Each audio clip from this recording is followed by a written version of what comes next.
Bonjour à tous. Nous avons envie pour cette première récréation culturelle de vous proposer un rébut. Un rébut, bien sûr, qui consiste, comme vous pouvez le voir, à deviner un mot à partir de plusieurs images. Ici, ce rébus sera spécifiquement littéraire, car il s'agit de trouver soit un auteur, un titre ou un personnage de roman. Nous vous fournirons des indices complémentaires aux images présentées, ce qui vous permettra, sans nul doute, de trouver la solution. Voilà, c'est parti. On commence avec quelque chose de facile. Il s'agit de trouver le nom de famille d'un auteur du XVIIe siècle, connu pour être un dramaturge et poète français. On lui doit entre autres Andromaque, Bérénice, Britannicus et Phèdre.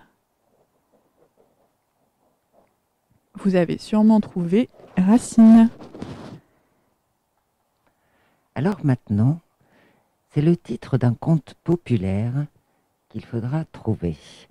La version la plus célèbre fut celle de Charles Perrault, et c'est également le nom du personnage central du récit.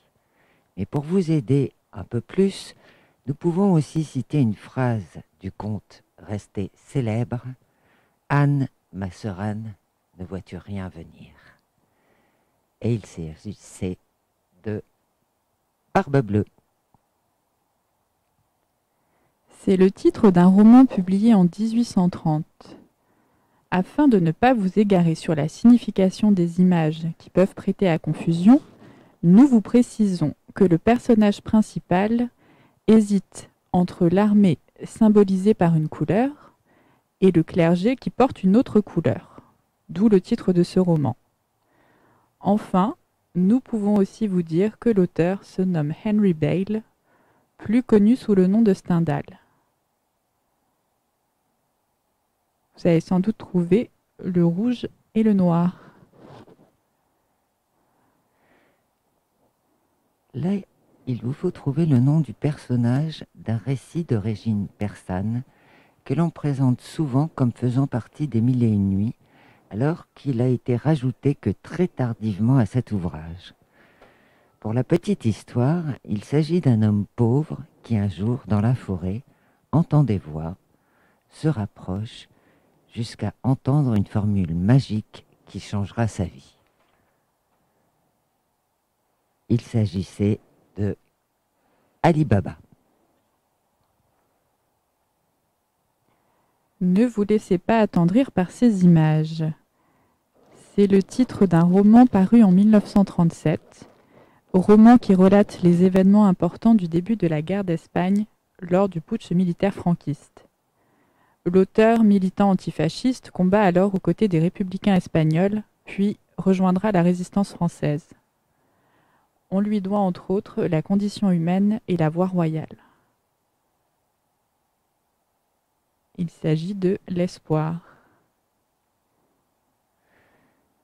Titre d'un roman autobiographique qui raconte la vie d'un enfant mal aimé, luttant contre les humiliations quotidiennes de sa sœur, de son frère, mais surtout contre la haine de sa mère vis-à-vis de lui.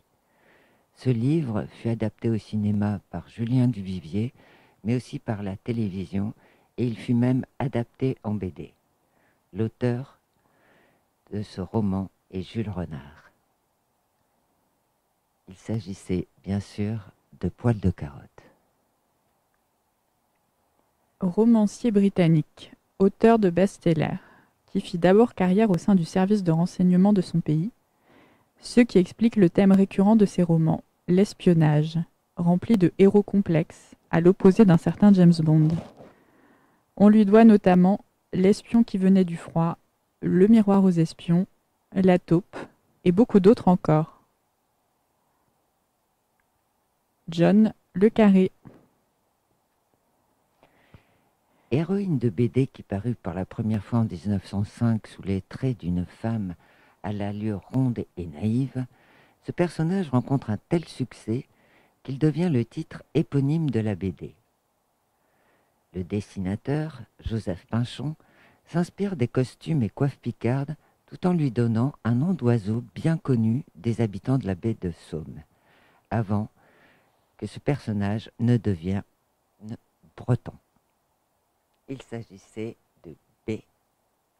Cassine. Nom d'un poète, romancier, nouvelliste, dramaturge et principale figure du romantisme américain, cet écrivain prolifique nous laisse de nombreux contes et poèmes traduits par Baudelaire ainsi que par Mallarmé.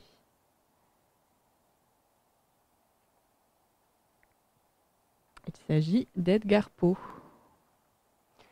Eh bien voilà, c'est fini et nous espérons que ce petit rébut vous a permis de vous distraire quelques minutes. Et nous vous disons au revoir et à bientôt.